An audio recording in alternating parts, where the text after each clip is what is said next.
Buenas noches, estimados alumnos. Vamos a continuar con nuestras clases de histología. Específicamente estábamos en la parte de aparato digestivo. En la primera parte del aparato digestivo, en la anterior clase habíamos hablado de la cavidad oral y de sus distintos componentes, ¿no? Como ser la lengua, dientes y la composición estructural, morfológica y funcional, lo que serían las glándulas salivales, ¿no? Tanto las glándulas salivales mayores como las accesorias. Hoy nos toca hablar de lo que es específicamente el tubo digestivo. El tubo digestivo está compuesto por órganos como el esófago, el estómago, el intestino delgado y el intestino grueso, ¿no? Como podemos ver acá en el gráfico,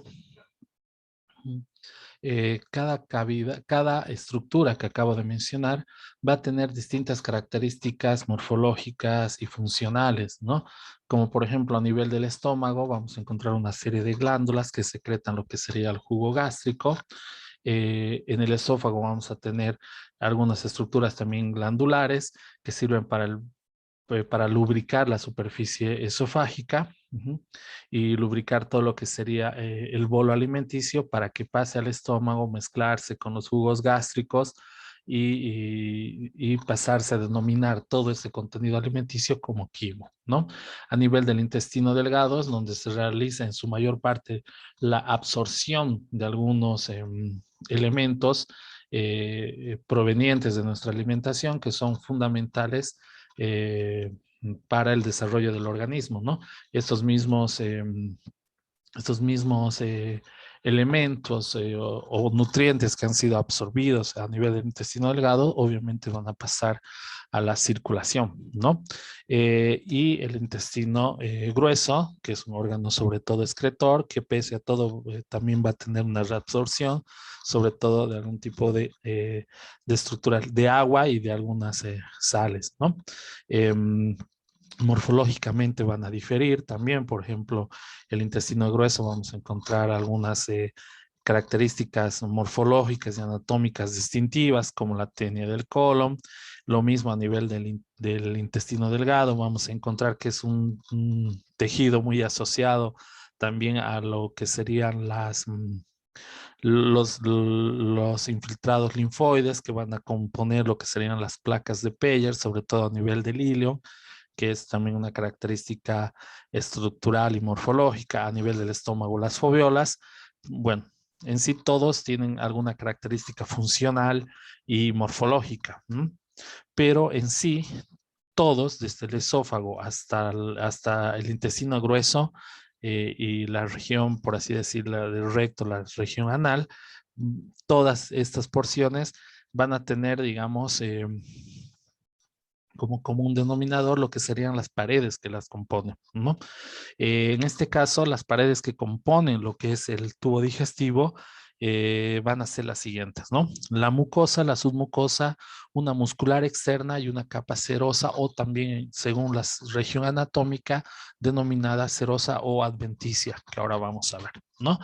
La capa mucosa que consiste en el epitelio del revestimiento, que aparte del epitelio del revestimiento, vamos a hablar de lo que es una lámina propia y lo que es la muscular de la mucosa. O sea, la mucosa está compuesta por el epitelio, la lámina propia y la muscular de la mucosa. Una submucosa que está compuesto por un tejido conjuntivo. ¿Qué clase de tejido conjuntivo? Un tejido conjuntivo denso no modelado. Una muscular externa que en la mayoría de los sitios está formada por capas de tejido muscular y sobre todo muscular liso, ¿no? En dos porciones, una capa longitudinal, una capa circular que es más interna y otra externa que es una capa longitudinal, ¿no? Y la serosa, que es una membrana que consiste en un epitelio simple plano, que vamos a denominar mesotelio, y una pequeña cantidad de tejido de un tejido conjuntivo subyacente a este epitelio denominado mesotelial, ¿no? Hay algunas regiones que no tienen este revestimiento mesotelial, solo un tejido conjuntivo. Entonces, en estas regiones, como es a nivel del colon o parte del esófago, en estas regiones se las va a denominar no serosa, sino se las va a denominar adventicia. Cabe resaltar, creo que me estoy olvidando mencionar, que a nivel de la mucosa, vamos a encontrar aparte del epitelio la lámina propia, por debajo de lo que sería esto y como limitante entre la mucosa y la submucosa, una capa fina constituida también por músculo liso que se denomina muscular de la mucosa, ¿no? No hay que confundir con la muscular externa, ¿no? Por la muscular externa, algunos libros la denominan muscular propia también, ¿no? Pero bueno, no hay que confundir, a veces se presta a confusión lo que es la muscular de la mucosa, que sería la capa fina de músculo liso por debajo de la lámina propia de la mucosa, y la muscular externa que viene después de la submucosa y es una capa, como ya vamos a ver después, constituida por dos componentes musculares, ambos lisos, pero uno longitudinal y otro circular, y bueno, ya vamos a ver las características, ¿no? Entonces, el epitelio de la mucosa sirve como una barrera que separa la luz del tubo digestivo del resto del organismo, ¿no? La mucosa, por así decirlo, va a tener, y el epitelio en sí, de este tubo digestivo, hablando de manera general, va a tener una función, primero de absorción, ¿no? Que permite que alimentos digeridos como el agua, electrolitos, alcancen los vasos sanguíneos, como así también los vasos linfáticos, ¿no? Esta absorción de los alimentos, o si esta absorción de los alimentos va a estar dado por algunas características morfológicas de la superficie epitelial y de la mucosa en sí, como son los pliegues circulares o conocido como válvulas conviventes, que son pliegues de la submucosa que tienen una cierta orientación circunferencial, que están presentes sobre todo en toda la longitud del intestino delgado, ¿no? Vamos a encontrar vellosidades, que son proyecciones, por así decirlo, digitiformes de la mucosa, que cubren toda la superficie del intestino, sobre todo del intestino delgado, ¿no? Y en la superficie apical de estas células que forman las vellosidades, vamos a encontrar microvellosidades, que también son proyecciones, pero obviamente, como su nombre lo dice, microscópicas, muy juntas en la superficie apical de las células, ¿no? Y obviamente, aparte de esto, vamos a encontrar algunas regiones diferenciadas de la membrana celular, como el glucocálix, que consiste en glucoproteínas que se proyectan desde la membrana plasmática de las células absortivas y proveen una superficie adicional para la absorción, ¿no? De algunas enzimas, de algún tipo de enzimas, ¿no? Pero aparte de esta función absortiva que acabo de mencionar, también vamos a tener una función de la mucosa en general, del tubo digestivo, una función secretora, ¿no? Entonces, la función secretora de la mucosa provee lo que es la lubricación, como también sirve para suministrar o proveer enzimas digestivas, hormonas, anticuerpos hacia la luz o hacia el contenido de lo que sería el tubo digestivo. ¿Cómo va a estar dada esta función secretora? Sobre todo por la presencia de glándulas, que vamos a ir viendo que en distintas porciones del tubo digestivo vamos a encontrar distintos tipos de glándulas con distintos tipos de morfología, pero generalmente vamos a hablar de glándulas mucosas que están dentro de la lámina propia, o sea, que están contenidas en la mucosa, glándulas submucosas que envían sus secreciones directamente a la luz de las glándulas mucosas, y las glándulas extramurales, ¿no? Que se hallan por fuera del tubo digestivo, pero envían sus secreciones a través de conductos que van a atravesar la pared del tubo digestivo para desembocar en la luz del tubo digestivo. Un ejemplo muy clásico de esto es, por ejemplo, el páncreas, ¿no? Que va a tener su conducto excretor que van a desembocar a nivel del intestino delgado, el tubo digestivo, para verter sus secreciones que tienen que ver también mucho con el proceso de difusión. Habíamos hablado que entre el epitelio vamos a encontrar una lámina propia. La lámina propia, obviamente que va a contener glándulas, denominadas glándulas mucosas, vasos, que van a transportar las sustancias que han sido sobre todo absorbidas, y también juegan un papel muy importante en lo que es la inmunidad dentro de lo que es el sistema gastrointestinal, ¿no? Por así decirlo, ¿no? ¿Cómo juega este papel importante? A través de los diversos componentes linfocitarios, sobre todo, que vamos a encontrar, como ser el tejido linfático difuso, los nódulos linfáticos y algunas otras células como relacionadas al sistema macrofagocítico mononuclear, como serían los macrófagos, los eosinófilos y los neutrófilos, ¿no?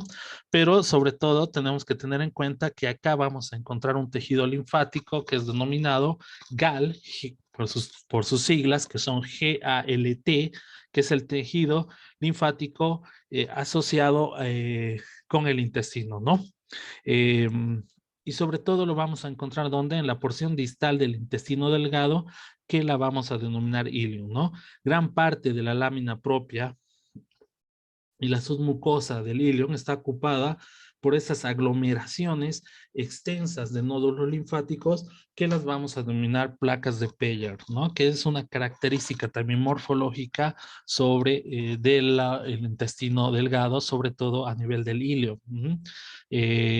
Obviamente que vamos a encontrar también tejido linfático en el resto de las estructuras del tubo digestivo, ¿no? Como esos nódulos linfáticos a nivel del colon, o en el esófago también vamos a encontrar estas características, ¿no? La muscular de la mucosa, como les había dicho, es un límite entre lo que sería la mucosa y la submucosa, ¿no? Otros la conocen también como musculares mucosae, que es la parte más externa de la mucosa, consiste en células musculares lisas, dispuestas en una capa circular y una pequeña capa circular interna y una capa longitudinal también externa, ¿no? Ya pasando a lo que sería la submucosa, estamos hablando obviamente en términos generales. La submucosa es una capa de tejido de tipo conjuntivo, denso, no modelado, que contiene vasos sanguíneos y linfáticos, como también plexos nerviosos y estructuras glandulares, ¿no? Que serían las glándulas submucosas, ¿no? Acá a nivel de lo que sería la submucosa, hay algunos somas o cuerpos neuronales ganglionares, parasimpáticos, y sus fibras nerviosas postganglionares van a formar lo que sería el sistema nervioso entérico, que sería la tercera división de lo que sería el sistema nervioso autónomo. Ya lo habíamos visto en nuestras clases, ¿no? Este sistema, el nervioso entérico, va a tener a su cargo principalmente, por así decirlo, la inervación de las capas musculares lisas del tubo digestivo, para que estos puedan funcionar de forma totalmente independiente a lo que sería el sistema nervioso central, ¿no? A nivel de la submucosa, una característica en el tubo digestivo es que vamos a encontrar una red de fibras nerviosas que tiene la característica de ser amielínicas, y células ganglionares que van a constituir un plexo nervioso, que es conocido como un plexo submucoso o plexo de Meissner, ¿no? Que después los vamos a ver en fotos histológicas, ¿no? Pero recuerden que son fibras nerviosas amielínicas y células ganglionares que se encuentran en la submucosa, que componen el plexo de Meissner.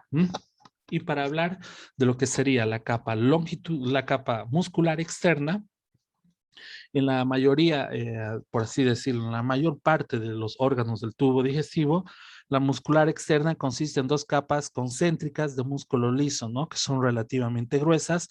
Las células de la capa interna de esta capa muscular van a estar dispuestas a manera de espiral, apretadas, y se van a denominar, por así decirlo, capa con orientación circular. Mientras que la capa más externa, esta capa externa está separada de la interna por un tejido conjuntivo, pero la capa más externa va a tener una orientación de las fibras musculares longitudinales. O sea, tenemos una capa con orientación circular interna y una externa, una capa con orientación longitudinal, ¿no?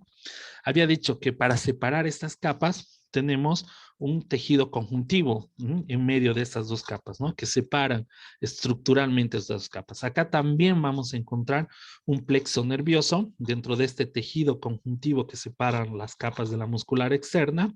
Es el plexo mientérico o también conocido como el plexo de Auerbach, ¿no? Que contiene somas ganglionares de neuronas parasimpáticas, postganglionares y neuronas obviamente del sistema nervioso entérico, ¿no? Así como también va a estar interpuesto entre los mismos algunas estructuras como vasos linfáticos o vasos sanguíneos, ¿no? La contracción muscular que producen todo este tipo de inervación, obviamente la vamos a conocer como peristaltismo, ¿no? Es que impulsan el contenido del tubo digestivo, ¿no? El peristaltismo, ¿no? Obviamente hay que tener en cuenta que la capa de músculo liso, sobre todo la capa circular, que en este caso sería la interna, en distintas regiones del tubo digestivo va a conformar algunas estructuras algunas estructuras musculares engrosadas que van a ser denominadas esfínteres o van a ser denominadas válvulas, ¿no? Estas se extienden desde la orofaringe hasta la porción más distal del colon, que sería la región anal, ¿no? ¿Qué tipo de esfínteres vamos a encontrar? El esfínter yendo de superior a inferior o de distal o de proximal a distal, vamos a encontrar el esfínter faringoesofágico, el esfínter pilórico, la válvula iliocecal y el esfínter anal interno, ¿no? Y bueno, para terminar de describir lo que serían las capas del tubo digestivo, vamos a encontrar lo que es la serosa o adventicia, ¿no? La capa más externa del tubo digestivo se denomina serosa o adventicia. La serosa es una membrana que está compuesta por una capa de epitelio simple denominado mesotelio. Y obviamente en relación a una pequeña cantidad de lo que sería un tejido conjuntivo, ¿no? Pero hay partes del tubo digestivo que no poseen serosa porque no tienen este epitelio simple plano que acabamos de denominar mesotelio. ¿A qué órganos específicamente, no? En sí, ¿qué porciones del tubo digestivo, no? La porción torácica del esófago y algunas porciones del duodeno, el colon, por ejemplo, en su parte ascendente y en la parte descendente, que es el sigma y el recto, no van a tener serosa, sino van a tener van a estar revestidas por un tejido conjuntivo carente de mesotelio que se denomina adventicio, ¿no? Esto como características generales de lo que sería el tubo digestivo, ¿no? Ahora tenemos que empezar a estudiar porción por porción, por así decirlo, del tubo digestivo, ¿no? Para esto vamos a empezar con lo que es el esófago, ¿no? El esófago es un tubo compuesto, sobre todo, es un tubo compuesto por tejido muscular, por así decirlo, o así se describe, ¿no? Como un tubo muscular fijo que conduce alimentos líquidos desde la faringe hacia el estómago. Todo lo que pasa desde el estómago, todos los alimentos que han sufrido una transformación química, una maceración química, debido a las acciones de las salivas, enzimas, el moco que se secreta a nivel del esófago, se llama bolo alimenticio, ¿no? Una vez que este bolo alimenticio sale del esófago y pasa al estómago, se denomina quimo, ¿no? Que va a ser obviamente ya la mezcla de este bolo alimenticio con lo que serían los jugos gástricos, ¿no? Y todo lo que componen los jugos gástricos, ¿no?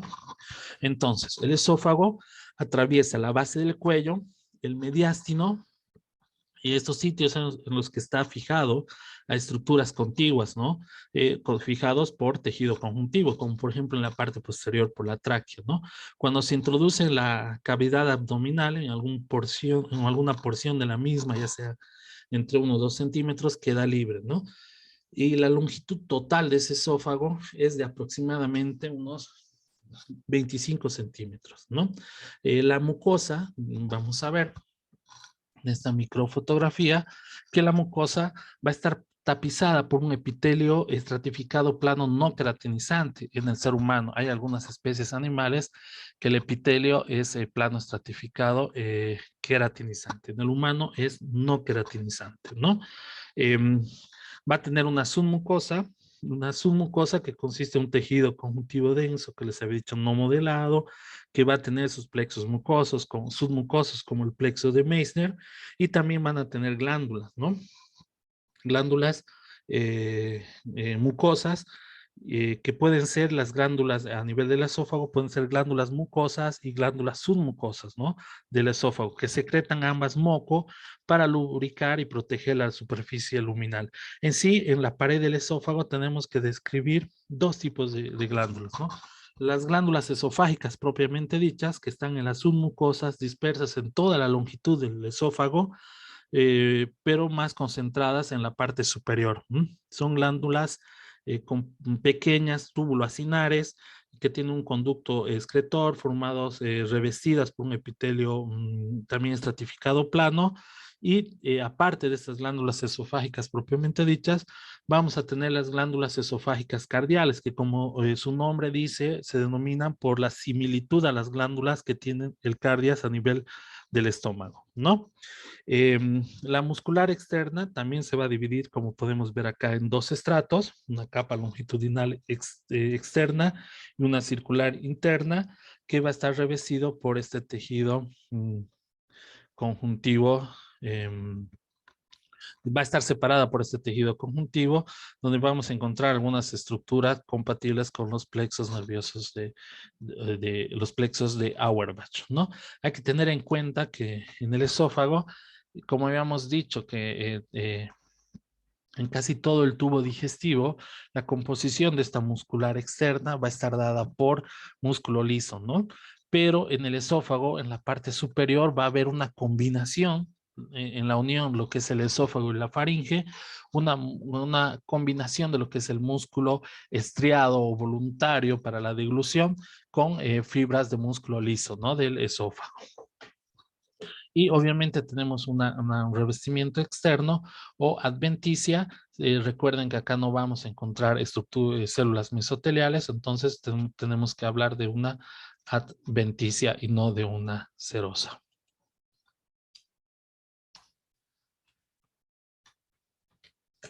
Y obviamente tenemos que tener en cuenta que el músculo de esta pared esofágica está inervado por los sistemas nerviosos somático y autónomo, dado por el par craneano número 10 o conocido como nervio vago, ¿no?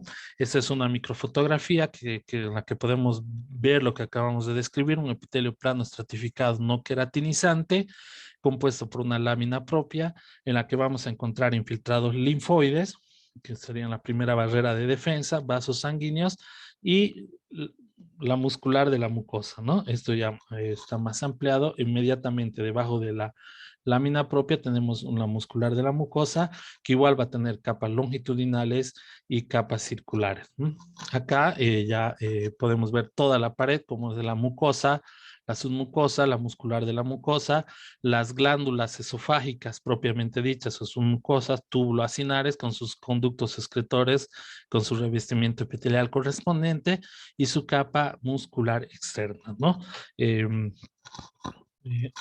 Como ejemplo de todo lo que acabamos de describir.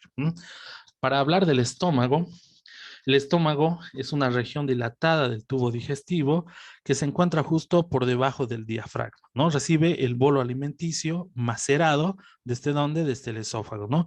Y la mezcla y la digestión parcial de los alimentos en el estómago por las secreciones que se producen en esta mezcla líquida, espesa, va a ser denominada quimo, ¿no? El quimo pasa luego al intestino delgado para continuar su proceso, ya sea tan digestivo, sobre todo en lo que se refiere a la absorción. Desde un punto de vista histológico, el estómago se divide en tres regiones, ¿no? Esta división histológica va a estar dada de acuerdo a la glándula que contiene cada porción que vamos a describir, como por ejemplo la porción del cardial o cardias, que es la parte más cercana al orificio esofágico y que va a contener glándulas de tipo, como su nombre lo dice, cardial, ¿no? Es una característica. O también conocida como glándulas centrales. La región pilórica, que es la más distal, eh, que la más distal va a contener glándulas pilóricas o también denominadas centrales, muy parecidas a las glándulas cardiales. Ambas se caracterizan, tanto el cardias por el píloro, por su secreción mucosa, ¿no? El estómago, si nosotros macroscópicamente lo estudiamos, tiene una secreción mucosa muy densa, ¿no? Y la región fúndica, que pueden ver que es la región donde vamos a encontrar los pliegues longitudinales que ayudan a la distensión del estómago, y la región más extensa, o la parte más grande del estómago, y está situado obviamente entre lo que sería el cardias y el antro pilórico, y contiene glándulas fúndicas, ¿no?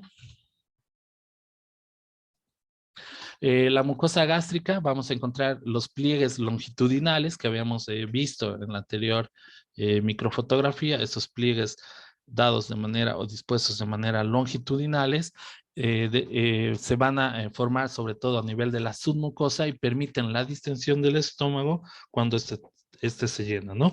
El estómago conserva, por así decirlo, en toda su extensión, el mismo modelo estructural general, que consiste en una mucosa, una submucosa, una muscular externa y una serosa en este caso, ¿no?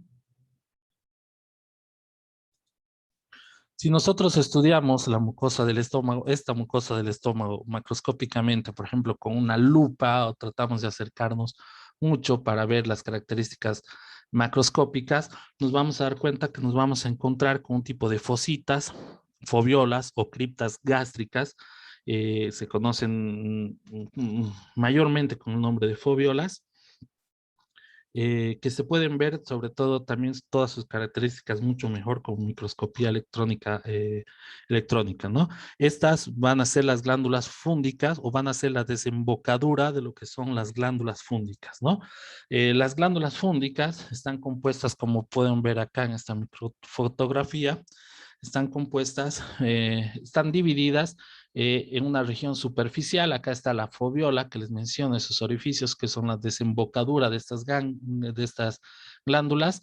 Van a tener una porción superficial, una porción ítmica, una porción del cuello y una porción del fondo. Según la región, ya sea desde el istmo hacia abajo, van a tener distintos componentes celulares que después los vamos a estudiar. Y la porción superficial va a estar dada por células mucosas o células superficiales, ¿no? El epitelio que reviste la superficie de esta mucosa del estómago y de las fositas gástricas o de las foviolas que estamos viendo acá, es un epitelio cilíndrico simple, ¿no? Estas células, perdón, cilíndricas reciben el nombre de células mucosas superficiales. Cada célula posee una gran dilatación, como pueden ver apical, y está llena de gránulos de mucinógeno, porque secretan moco, ¿no? Y y obviamente con algunas, por así decirlo, el moco cuando entra en un proceso histológico, a veces después ya en los preparados histológicos no se puede ver bien, o las células que las producen no se pueden ver bien sus características histoarquitecturales, pero si usamos algún otro tipo de tinción como la tinción de Paz, por ejemplo, la toluidina, podemos ver cómo estas glándulas mucosas se marcan fuertemente, ¿no? Acá toda la porción superficial, que son células mucosas superficiales, marcan fuertemente con este tipo de tinciones o resaltan, resaltan, ¿no? Con este tipo de funciones, ¿no? Estas glándulas fúndicas en general, con sus distintos componentes celulares que vamos a ver ahora, van a servir para que, ¿no? Estas glándulas fúndicas van a producir lo que es el jugo gástrico. ¿Por qué va a estar dado el jugo gástrico? Va a estar dado por el ácido clorhídrico, pepsina, moco y el factor intrínseco, ¿no? El ácido clorhídrico es, el ácido clorhídrico está producido por las células parietales, que son células que vamos a encontrar en las glándulas fúngicas, e inicia la digestión de las proteínas de la dieta, ¿no? También convierte el pepsinógeno inactivo en una enzima activa que después vamos a denominar pepsina, ¿no? Em, Esto entre las funciones del ácido clorhídrico, ¿no? También tiene funciones bacteriostáticas, ¿no? La mayor parte de las bacterias que entran en el estómago, como los alimentos digeridos, resultan destruidas, por así decirlo, por este tipo de ácidos, ¿no? Sin embargo, hay algunas microorganismos, el mejor ejemplo de esto es el Helicobacter pylori, que puede adaptarse, ¿no? Porque posee en su citoplasma una membrana plasmática con una gran cantidad de algunas enzimas, como la ureasa, que es una enzima que va a hidrolizar la urea, y esta enzima es muy activa y crea como una nube de amoníaco, que es como una defensa o como su defensa, la defensa básica protectora alrededor de esta bacteria, lo que le permite resistir al ácido clorhídrico, ¿no? Por eso el Helicobacter pylori es la bacteria que está asociada a una serie de procesos inflamatorios en el estómago, como las gastritis, ¿no? Y obviamente, si esas van evolucionando en cuanto a la inflamación, pueden desencadenar algunas otras alteraciones, como por ejemplo algunas neoplasias, ¿no? La pepsina es una poderosa enzima también de tipo proteolítica que se forma a partir de, habíamos mencionado, el pepsinógeno, donde se va a formar la pepsina a nivel de las células principales, por acción de que del ácido clorhídrico, como habíamos visto, ¿no? El moco, mm, eh, el moco es una cubierta sobre todo que va a servir para protección contra el mismo ácido que produce el esófago, ¿no? El moco tiene una particularidad, este moco y el bicarbonato atrapado dentro de esta cubierta mucosa mantiene un pH neutro y contribuye a lo que se va a llamar la barrera fisiológica de la mucosa gástrica. Entonces, ¿cómo está compuesta la barrera fisiológica de la mucosa gástrica? Está compuesta por bicarbonato y por el moco de las células que producen las glándulas de las células mucosas o las células fúngicas, ¿no? Y aparte de esto, vamos a encontrar el factor intrínseco. El factor intrínseco, una glucoproteína que se fija ¿a dónde? A la vitamina B12 y que es indispensable para la absorción de esta vitamina, ¿no? Y bueno, y que se produce sobre todo esta absorción se va a producir de esta vitamina B12, sobre todo a nivel del ilium, ¿no? Entonces, la vitamina B12 se absorbe a nivel del ilio, pero se une al factor intrínseco donde en el estómago, ¿no? Eh, entonces, con todo esto tenemos que concluir que las glándulas fúngicas está compuesto por 4 tipos celulares con funciones diferentes. Además de lo que hemos visto en esta microfotografía de las células mucosas superficiales, a partir del istmo, estas glándulas fúngicas van a tener otros tipos celulares, como las células de las mucosas del cuello, las células principales, las células parietales o las células enteroendocrinas, ¿no? Pero bueno, también se describe otro tipo de células como las células indiferenciadas, ¿no? Las células de la mucosa del cuello, eh, las células de la mucosa del cuello están localizadas, como su nombre lo dice, en la región del cuello de la glándula, como habíamos visto, ¿no? Y se hallan entremezcladas con otro tipo de células, sobre todo con células parietales, ¿no? Las células de la mucosa del cuello secretan un moco que es soluble, líquido, eh, de una característica, por así decirlo, más turbia, ¿no? Que es muy distinto al moco espeso que produce la célula mucosa superficial, ¿no? Entonces, como su nombre lo dice, la célula mucosa produce un moco, ¿no? Las células principales están ubicadas también en la parte profunda de las glándulas fúngicas. Estas células principales van a recibir el nombre también de adelomorfas, células principales o adelomorfas, y son células secretoras sobre todo de algunas proteínas típicas, ¿no? Por ende, si van a secretar proteínas, van a tener un retículo endoplásmico abundante, van a tener también un aparato de Golgi bien desarrollado, y bueno, Esto les va a dar un aspecto, una coloración mucho más basófila, ¿no? En cuanto a la tinción o a su afinidad por la tinción. También van a tener algunos gránulos de secreción, denominados gránulos de zimógeno, porque contienen precursores enzimáticos, ¿no? Como podemos ver acá. Y obviamente los complejos de uniones o máculas o zónulas ocludentes que están unidas a otro tipo, a la célula subyacente, por así decirlo, ¿no? Esto en cuanto a la célula principal, por ejemplo, ¿no? Si hablamos un poquito de lo que es la célula parietales, son las encargadas de secretar factor intrínseco. Las células parietales también se pueden denominar de otra forma, se las conoce con el nombre de delomorfas o células oxínticas, ¿no? Se encuentran, como habíamos mencionado, en el cuello, mezcladas con las glándulas mucosas del cuello. Eh, son células, como podemos ver, grandes. Acá vemos un solo núcleo, pero se describen que muchas de estas pueden tener más de un núcleo, pero generalmente el núcleo es esferoidal, su citoplasma se tiñe de mucho más eosinófilo con los colorantes ácidos y su tamaño y sus propiedades tintoriales son muchas veces distintivas para distinguirlas con facilidad, ¿no? Si nosotros examinamos estas células al microscopio electrónico nos vamos a encontrar con estas estructuras, ¿no? Que son los canalículos intracelulares, ¿no? O sea, si examinamos con microscopio electrónico, estas células parietales exhiben un sistema denominado sistema de canalículos intracelulares extensos que están en la comunicación con la luz de la glándula, como pueden ver, ¿no? En comunicación a esos canalículos con lo que sería la luz de la glándula o la célula, o la superficie apical de la célula, ¿no? Entonces, el ácido clorhídrico se produce en la luz de esos canalículos intracelulares, ¿no? Las células parietales van a poseer tres tipos diferentes de receptores en su membrana celular, ¿no? Que son sustancias que activan la secreción de ácido clorhídrico, de ácido clorhídrico, ¿no?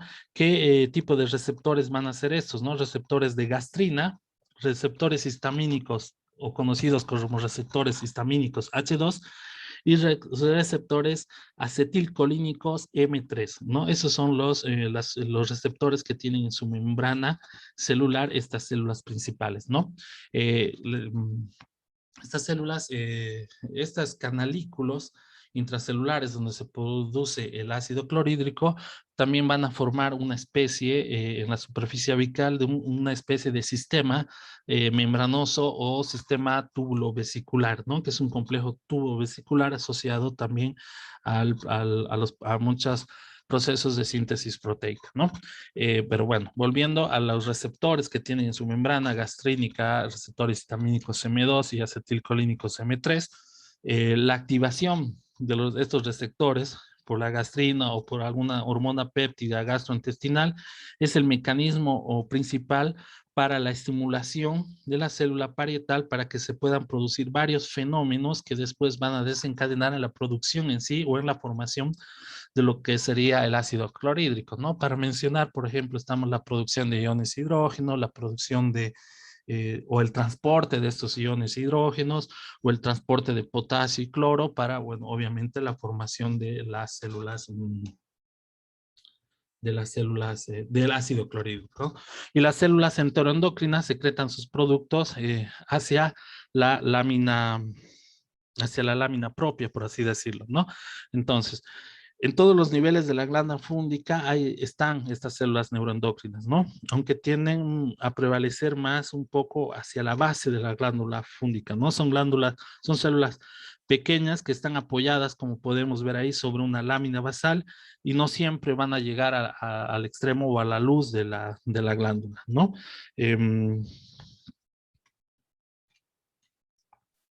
Aunque algunas, para llegar a esta luz, pueden poseer algunas, lo que se conoce como extensiones citoplasmáticas delgadas, como microvellosidades, ¿no? Y van a estar también en relación siempre a la lámina basal y a un capilar, y a una estructura vascular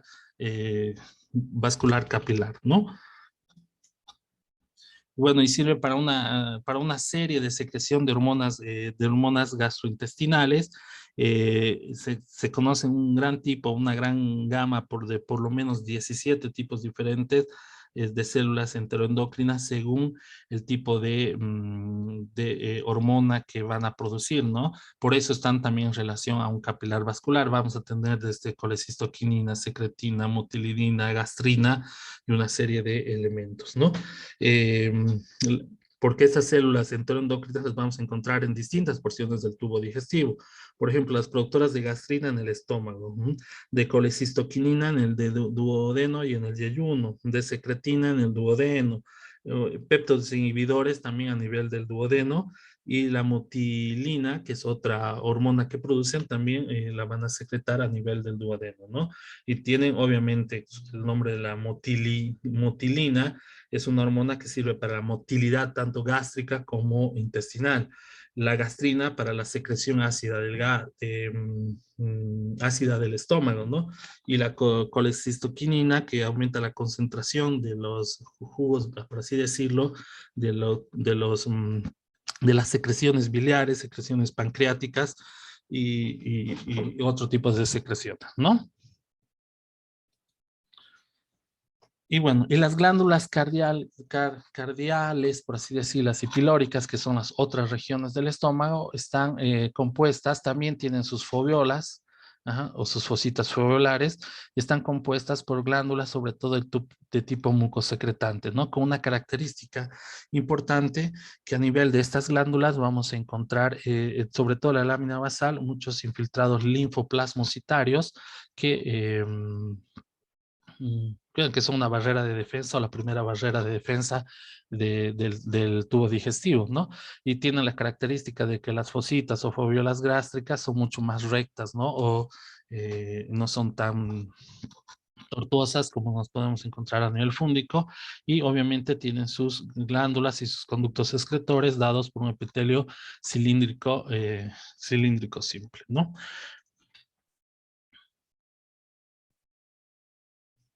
Si hablamos de lo que es, empezamos a hablar de lo que es el tubo digestivo, de lo que es el intestino delgado. El intestino delgado, que está constituido por una longitud de aproximadamente unos 6 metros, va a tener o va a estar dividido en 3 porciones anatómicas, ¿no? Como conocemos el duodeno, el yeyuno o el ileum, ¿no? El intestino no delgado es el sitio principal para la digestión de los alimentos y para la absorción de los productos de la digestión, ¿no? Algunas características que vamos a encontrar en el tubo digestivo, como pliegues circulares, vellosidades y las microvellosidades, aumentan la extensión de la superficie absortiva del tubo digestivo. En sí, si nosotros eh, tenemos que conceptualizar estas estructuras, tenemos que decir que las vellosidades, las glándulas intestinales, la lámina propia junto a su tejido linfoide asociado, conocido con las siglas de GALT o GALT, la muscular de la mucosa, son las características esenciales de la mucosa del intestino delgado para que se produzca la absorción, ¿no? Aparte, obviamente, de las vellosidades, ¿no? Acá podemos ver cómo están compuestas las vellosidades. Todo esto es lo que estamos marcando acá, es una vellosidad. Las vellosidades están revestidas por células denominadas enterocitos que van a tener en su superficie apical microvellosidades. Acá se ve muy tenuemente, ¿no? Como una cosa muy superficial, las microvellosidades. También vamos a encontrar células en todo el espesor o todo el recorrido de esta vellosidad, células mucosecretantes, ¿no? Pero obviamente, si tenemos que hablar de las vellosidades, vamos a encontrar dentro de la parte basal algunas prolongaciones o algunas fositas que son las desembocaduras de las glándulas intestinales, ¿no? Estas microvellosidades, como pueden ver, vamos a encontrar en la lámina propia de estas vellosidades algunas arterias, venas y algunos, sobre todo, vasos linfáticos conocidos como vasos quilíferos, ¿no? Y acá la muscular de la mucosa se mete entre estas microvellosidades y sirve para tener una capacidad o darle cierta contracción a esta vellosidad para que, bueno, tanto la sangre como la linfa que está circulando por el vaso quelífero puedan circular, ¿no? Esto, si hablamos a grosso modo de lo que serían las vellosidades, ¿no? Como podemos ver, están revestidas por un epitelio, simple, cilíndrico, compuesta por enterocitos, compuesto de una serie de microvellosidades que esta terminación en microvellosidades se van a recibir también el nombre de chapa estriada apical, ¿no? Ese es el nombre. También vamos a encontrar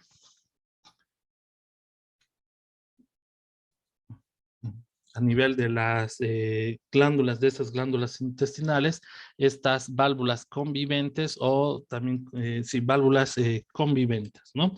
En esta microfotografía aparece, este es un corte longitudinal de la pared del ilion, se observa una gran cantidad, como podemos ver, de nódulos linfáticos. Este es un corte, por ende, del ilion, ¿no? Es un corte donde vamos a ver la glándula convivente, que se proyecta hacia la luz del órgano, ¿no? Y distintos nódulos linfáticos que vamos a conocer como placas de Peyer, que están ubicados principalmente en la submucosa, pero algunos incluso ya en la mucosa intestinal, ¿no?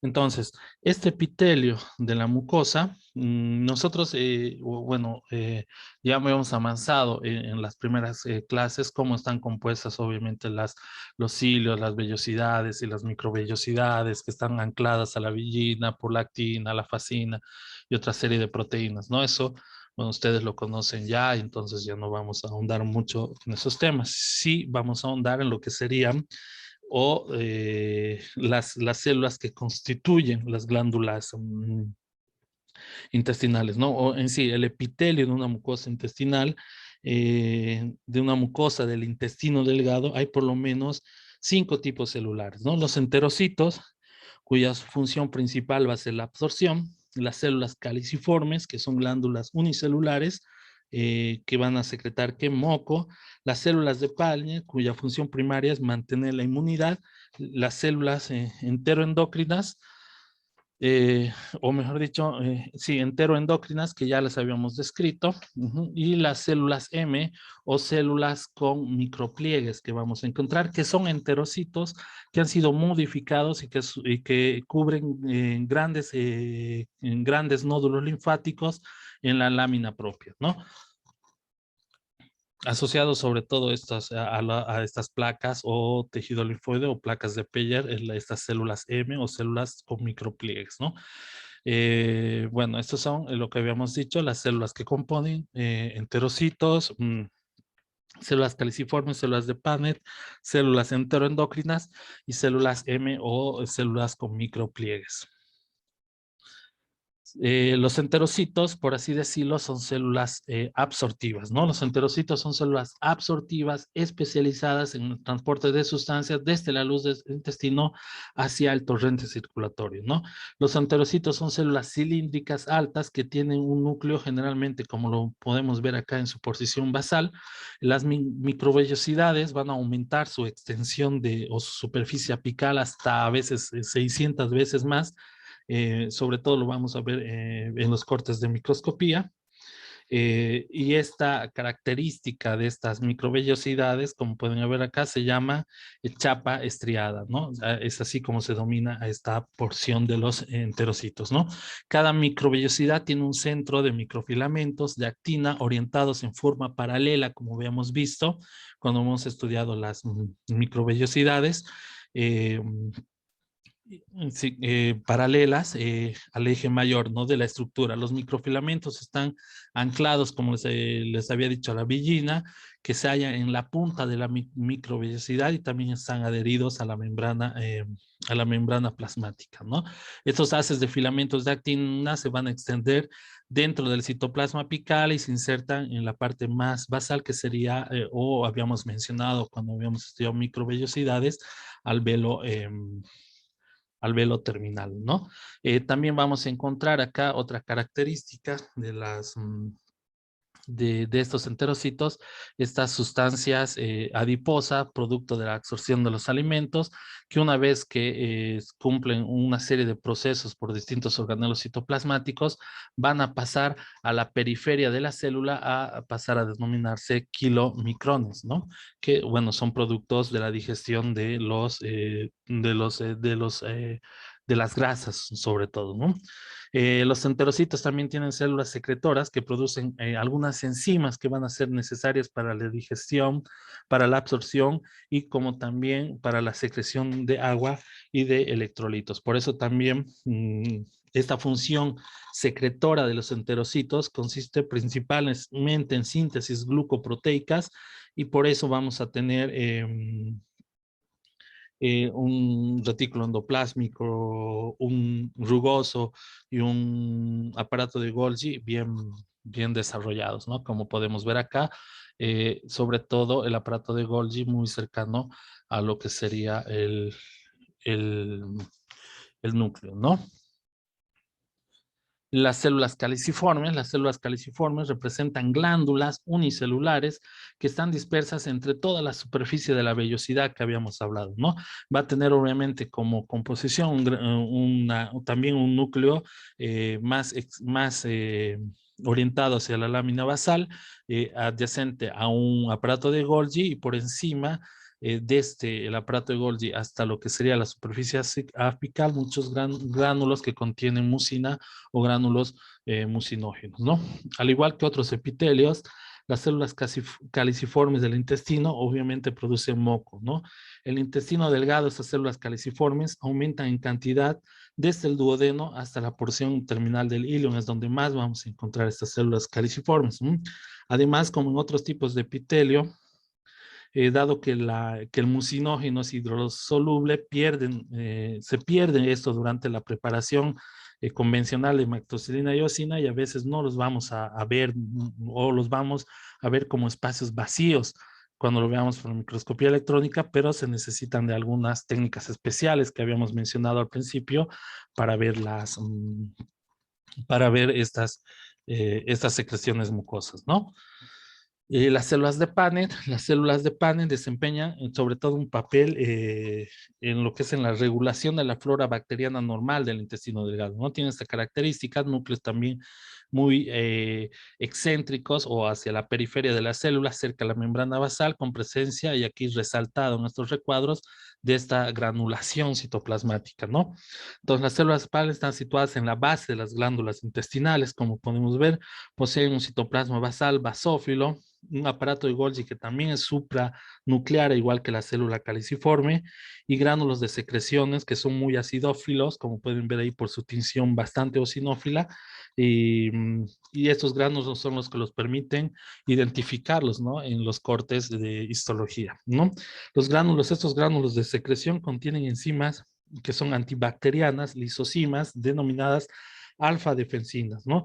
Estas alfa-defensinas son homólogos a algunos péptidos que funcionan como mediadores de los linfocitos T. ¿Qué tipo de linfocitos T? Los linfocitos T CD8 positivos, denominados también citotóxicos, ¿no?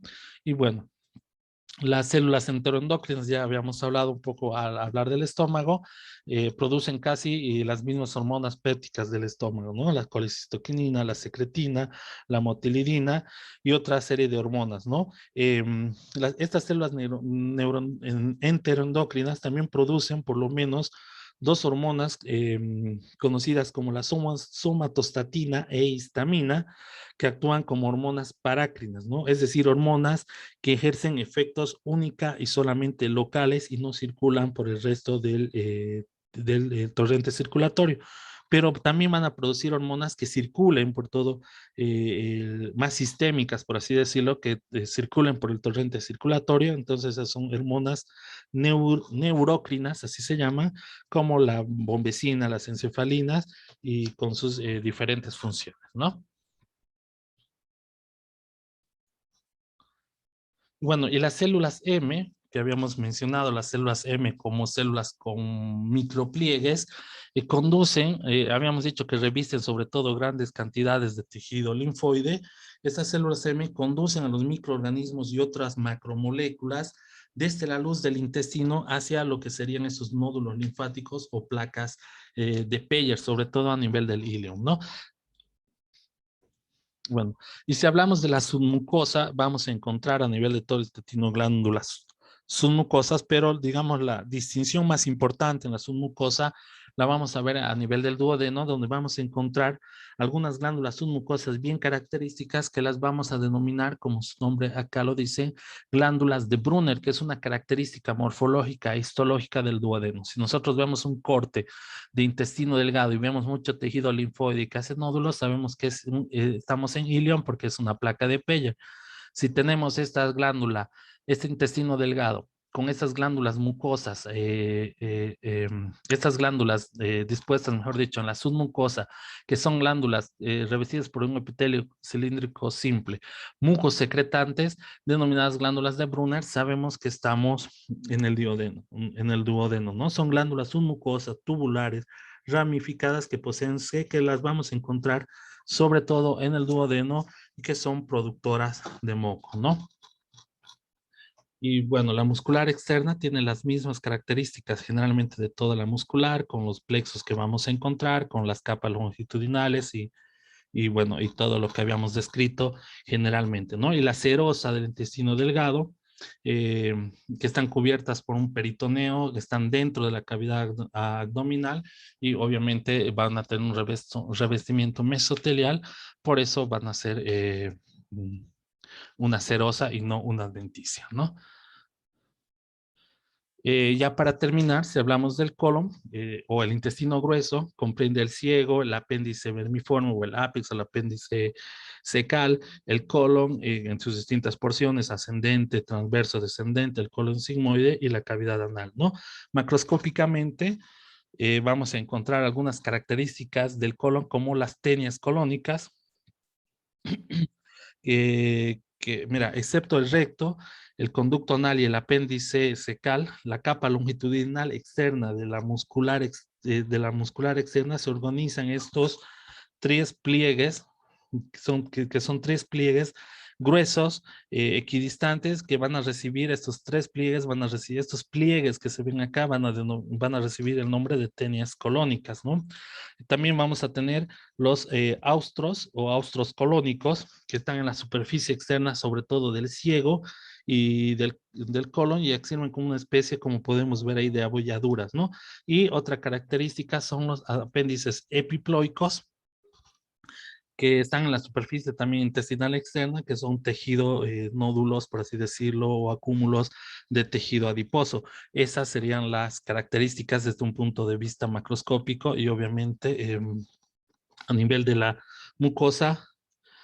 Vamos a encontrar que una superficie lisa, se ven algunas válvulas colónicas, acá mezclado en flechas, o pliegues así semicircunferenciales, o pliegues semilunares, ¿no? Formados como respuestas a la constante contracción que tiene el colon, ¿no? Pero, bueno, las funciones principales del intestino grueso, la función principal del intestino grueso son sobre todo la reabsorción de agua y electrolitos y la eliminación de los alimentos no digeridos a través de los desechos, ¿no? Como podemos ver acá, el epitelio de la mucosa del intestino grueso contiene los mismos tipos celulares que el intestino delgado, excepto lo que serían las células de Paneth, ¿no? Que normalmente no la vamos a encontrar en el colon, sobre todo en los seres humanos. Hay algunas excepciones, en algunas patologías que vamos a encontrar células de Paneth en la mucosa colónica. A ese tipo de alteración, que es una adaptación celular, se llama metaplasia de células de Paneth o metaplasia de Paneth en colon, ¿no? Que la vamos a encontrar en algún, como la colitis ulcerosa u otro tipo de enfermedades, ¿no? En sí vamos a tener las mismas capas, la muscular, dada por, digo, la mucosa dada por el epitelio, la lámina propia y la muscular de la mucosa, ¿no? Y todo lo que habíamos mencionado. su mucosa muscular externa y de acuerdo a la porción del colon, una adventicia o una serosa, ¿no? Una característica en cuanto a lo que sería histológica y morfológicamente del colon es que en la zona colorectal, donde está el sigma y el recto, tenemos una zona colorectal, una zona de transición y una zona ya que corresponde al recto, que vamos a encontrar otro tipo de epitelio hasta llegar a la piel de la región anal, que ya tenemos un epitelio queratinizado, ¿no? Es importante porque en las zonas donde hay transición epitelial es donde se pueden asentar algún tipo de alteraciones o son más lábiles a la irritación o podemos simplemente encontrar algunas neoplasias, ¿no? Esto es lo que les quiero mostrar. Ajá, tenemos una glándula anal, una lámina propia. Fíjense que acá tenemos un epitelio estratificado cúbico que correspondría acá a la zona pavimentosa, que se va a continuar hacia arriba con lo que sería un epitelio cilíndrico simple con glándulas que ya estamos viendo en el resto, casi en la gran mayoría de los del colon y del intestino delgado. Acá también vemos, ¿no? Una zona donde está, aparte la válvula anal, el esfínter anal externo, donde vamos a encontrar un epitelio pavimentoso, pavimentoso, plano, que si va yendo hacia la parte externa, hacia la piel, ya va a queratinizar y por dentro del hacia la parte superior del esfínter anal vamos a encontrar un epitelio cilíndrico simple y de tipo intestinal o mucosecretante o glandular, como quieran verlos, ¿no? Otra característica de lo que sería el apéndice, digo, el colon es que a nivel del colon derecho, lo que es el ciego, hay una expansión del intestino grueso situado justo por debajo del plano transversal que la vamos a conocer como apéndice, ¿no? Que es una invaginación digitiforme, se menciona así porque es como una forma de dedo alargada y fina, ¿no? Que va a tener las mismas características estructurales del tubo digestivo, ¿no? Muscular, lámina propia, su mucosa muscular de la mucosa y sus